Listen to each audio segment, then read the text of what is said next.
Black Beauty, Chapter 10 to 12.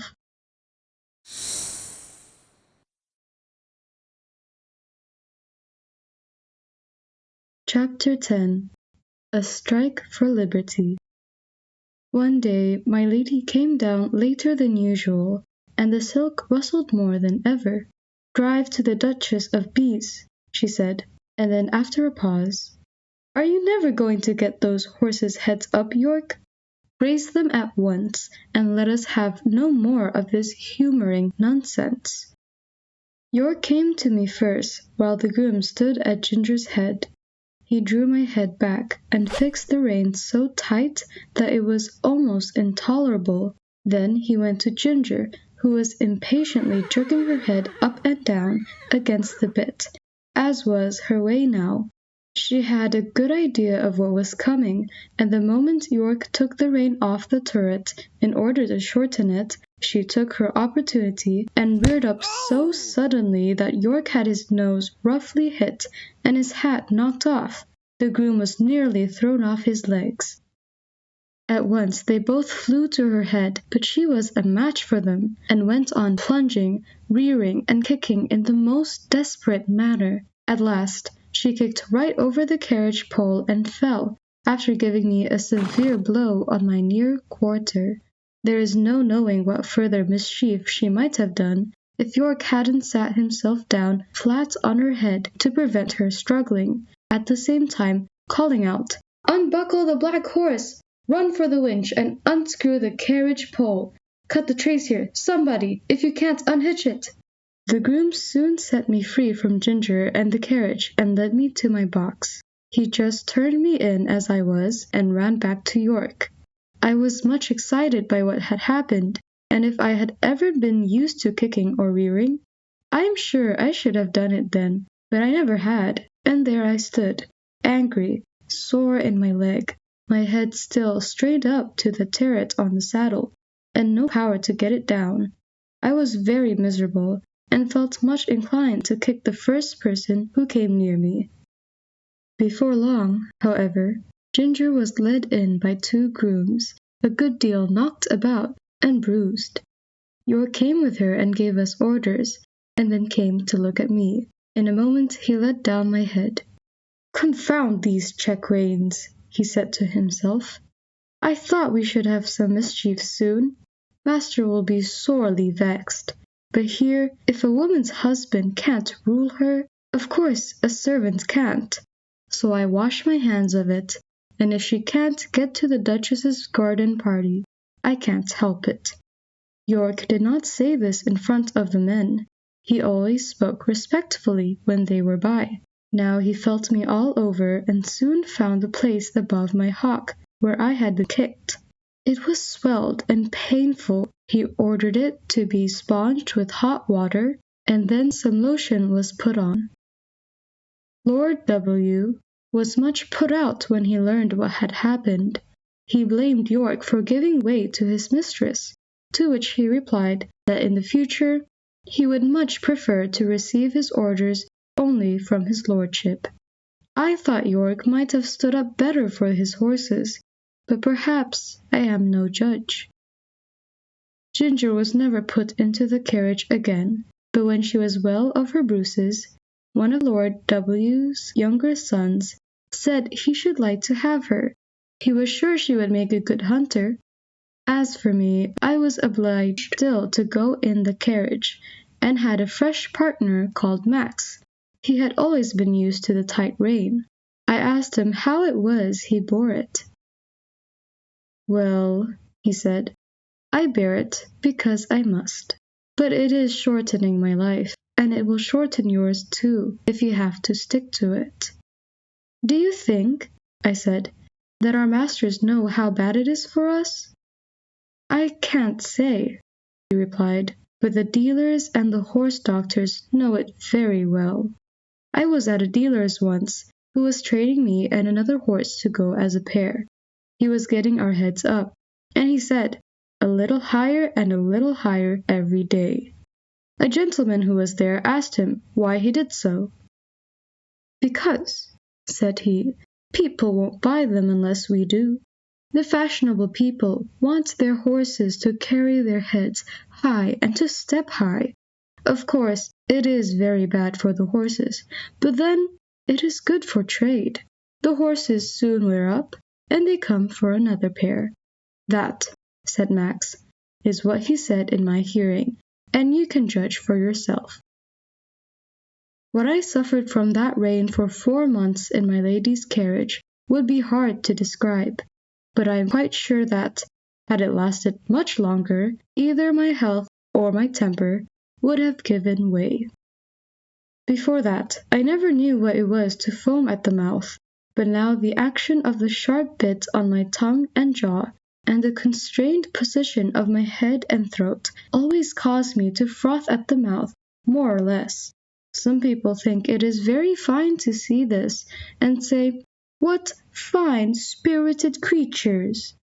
But it is just as unnatural for horses as for men to foam at the mouth. It is a sure sign of some discomfort, and should be attended to. Besides this, there was a pressure on my windpipe which often made my breathing very uncomfortable. When I returned from my work, my neck and chest were strained and painful, my mouth and tongue tender, and I felt worn and depressed.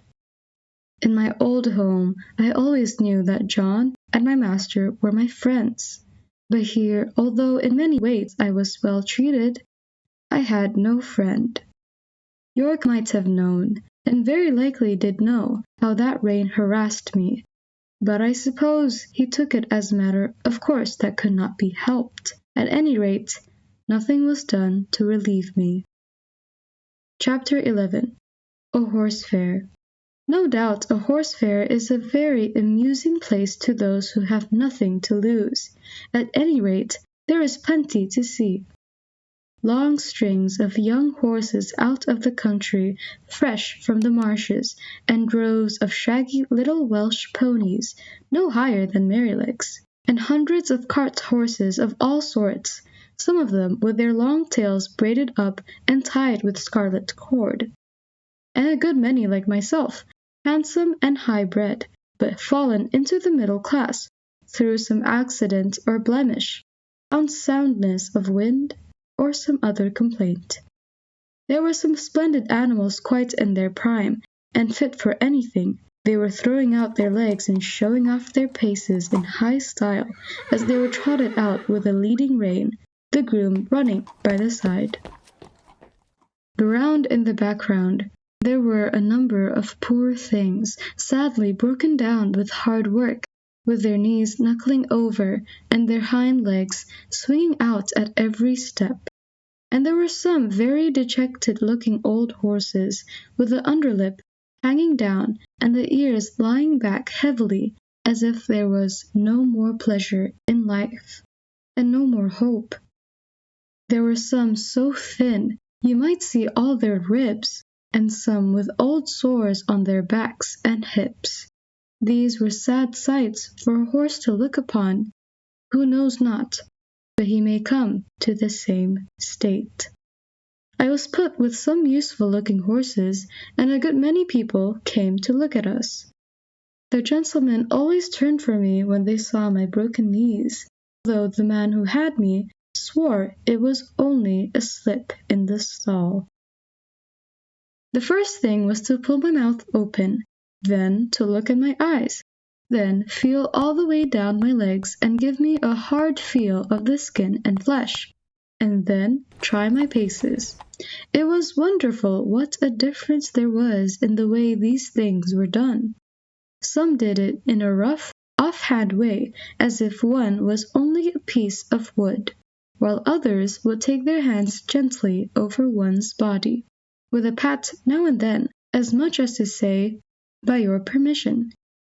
Of course, I judged a good deal of the buyers by their manners to myself.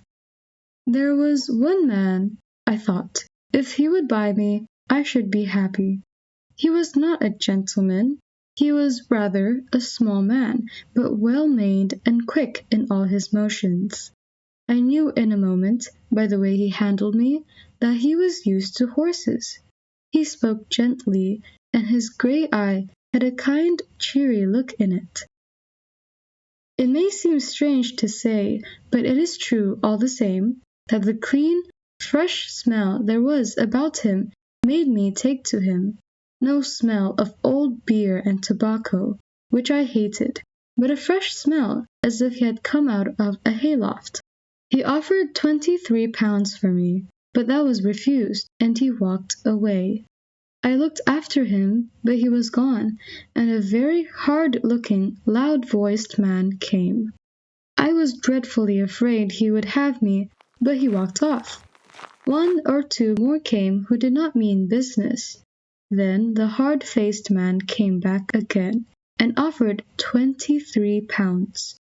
A very close bargain was being driven, for my salesman began to think he should not get all he asked and must come down, but just then the grey-eyed man came back again. I could not help reaching out my head toward him. He stroked my face kindly. "Well, old chap," he said, "I think we should suit each other. I'll give 24 for him." "Say 25 and you shall have him." "24 then," said my friend in a very decided tone. "And not another 6 pence. Yes or no?" "Done," said the salesman, "and you may depend upon it. There's a monstrous deal of quality in that horse, and if you want him for cab work, he's a bargain." The money was paid on the spot, and my new master took my halter and led me out of the fair to an inn, where he had a saddle and bridle ready. He gave me a good feed of oats and stood by while I ate, talking to himself and talking to me. Half an hour later, we were on our way to London, through pleasant lanes and country roads, until we came into the great thoroughfare, on which we travelled steadily till in the twilight we reached the great city. The gas lamps were already lighted. There were streets and streets crossing each other for mile upon mile. I thought we should never come to the end of them. At last, in passing through one, we came to a long cab stand, when my rider called out in a cheery voice, "Good night, governor." "Hello!" cried a voice. "Have you got a good one?" "I think so," replied my owner. "I wish you luck with him." "Thank you, governor." And he rode on. We soon turned up one of the side streets, and about halfway up, we turned into a very narrow street, with rather poor-looking houses on one side, and what seemed to be coach-houses and stables on the other. My owner pulled up at one of the houses and whistled. The door flew open, and a young woman, followed by a little girl and boy, ran out. There was a very lively greeting as my rider dismounted. "Now then, Harry, my boy, open the gates, and mother will bring us the lantern." The next minute they were all around me in the stable yard. "Is he gentle, father?" "Yes, Dolly, as gentle as your own kitten. Come and pat him." At once the little hand was patting about all over my shoulder without fear. How good it felt! "Let me get him a bran mash while you rub him down," said the mother. "Do, Polly, it's just what he wants, and I know you've got a beautiful mash ready for me." I was led into a comfortable, clean-smelling stall with plenty of dry straw, and after a capital supper, I lay down, thinking I was going to be happy. Chapter 12.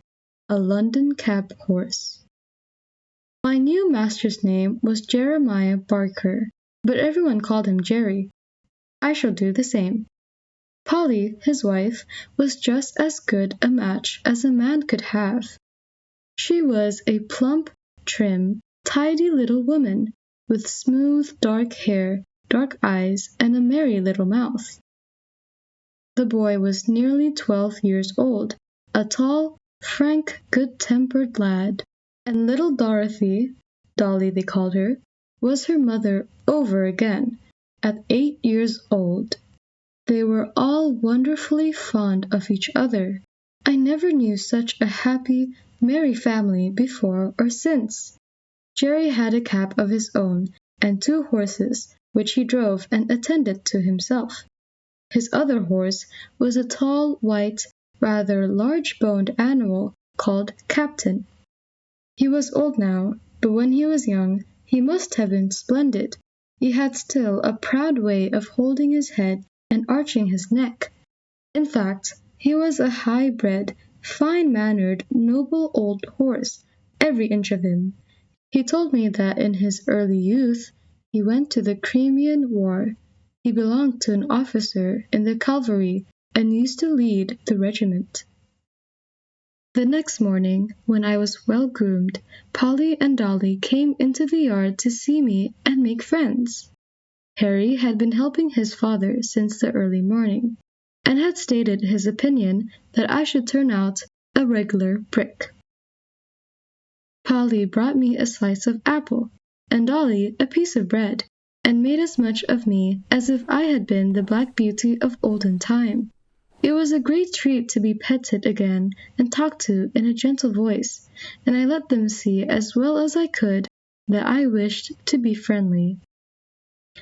Polly thought I was very handsome, and a great deal too good for a cab if it was not for the broken knees.